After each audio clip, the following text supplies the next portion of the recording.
Salam dostlar, hər vaxtınız xeyir olsun.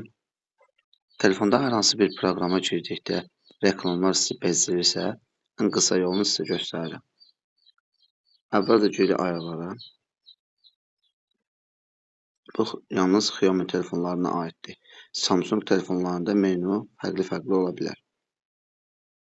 Ayarlara girdikdən sonra türk dilindədir məndə telefon. Sizdə hər bir dildə olsa işarəni girə bilərsiniz. Parmaq izi buradan yetkiləndə və geri alma, MCA və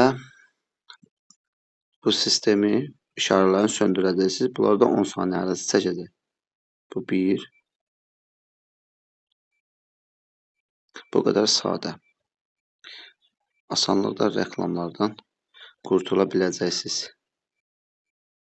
Təbii ki, bu YouTube videolarında olan reklamlara aid deyil. Telefonda hər hansı bir proqrama girilən reklamlara aiddir.